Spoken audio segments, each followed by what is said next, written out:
Good morning, children. A lot of you are feeling confused with the usage of active and passive voice. Therefore, today we'll again take up this topic.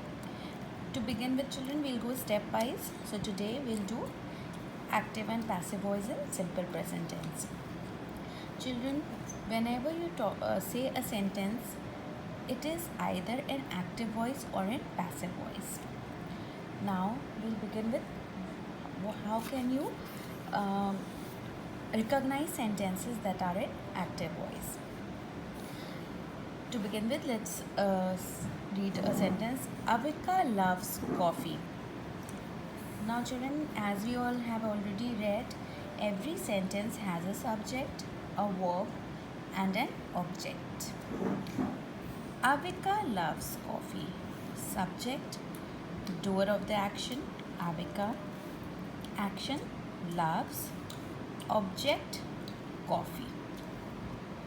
Now, if we say, now here we know that the subject has a subject, that the sentence has a subject, followed by the verb, followed by the object. Such a sentence is in active voice. It's a simple sentence, the structure of which is subject plus verb plus object. Such a sentence is said to be in active voice. Also, children, please note another simple way to recognize that the sentence is an active voice is to see that if the subject of the action is also the doer of the action. Okay, if the subject of the sentence is also the doer of the action, the sentence is said to be in active voice. Here the subject is Avika and she is also the doer of the action. What is the action? She loves coffee. Therefore, it is in active voice. Another way to say the sentence is coffee is loved by Avika. The object becomes the subject here. Subject becomes the object here.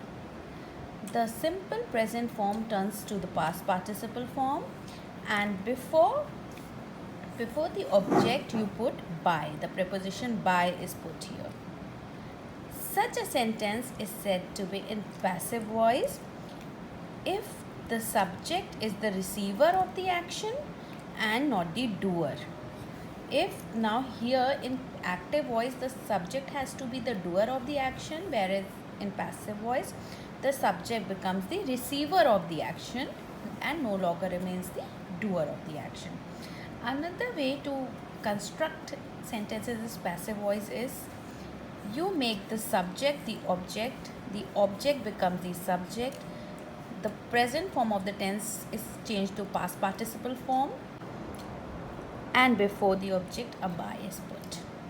Also children, please note whenever you change an active sentence into a passive voice sentence, it is mandatory, it is compulsory that the tense of the sentence doesn't change at all. Now once you put loves, the first form of the verb, into the past participle form, please see that you have to put an additional verb here that balances the tense of the sentence. Now when you put the past participle form, this sentence was its present tense, you have to put a substituting verb here, is, to maintain the tense of the verb. Coffee is loved by Avika. We'll take a few more examples. Till now we've understood that the format of active voice sentence is subject plus verb plus object, whereas in passive voice the format is subject plus verb plus by plus the agent who does the action, the object. Now we'll take a few more examples here. The sentence is my parents guide me. This sentence is in an active voice because the subject is the doer of the action. What is the action? Guide. The subject is the doer. The structure is subject plus verb plus object. Therefore, we can safely say that it is an active voice. Now, if I tell you to translate the sentence in passive voice, what will you do? My parents become the object, me becomes the subject, simple past tense is converted to past, simple present tense is converted, first form of verb is converted to the past participle form, and by is put before the object, and to maintain the tense a supporting verb is put. So my parents guide me, I, third past participle form, third form of guide, guided by, subject becomes the object, my parents, and you put am here to maintain the tense of the subject of the sentence. Manya respects the teachers. Active voice, subject plus verb plus object. Subject is the doer, therefore the sentence is an active voice. Now convert the sentence in passive voice, children. The teachers, this becomes the subject, respects, third form respected, Manya becomes the object and you put a by Manya. Why are here? To maintain the tense, and since the subject is plural, you will put the teachers are respected by Manya. Had it been the teacher, a singular subject, you would have written the teacher is respected by Manya. It would have been the case when we would have been talking of a single teacher, but here we are talking of teachers in general.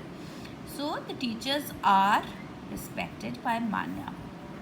So children, the format once again, it is active voice. In active voice, you use the root form, the first form of the verb, and in the format is subject plus verb plus object in active voice.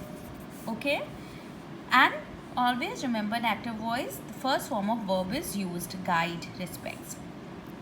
And in passive voice you use the past participle or the third form of the verb, and the structure is subject plus verb plus by plus object, and a supporting verb is MR has to be used.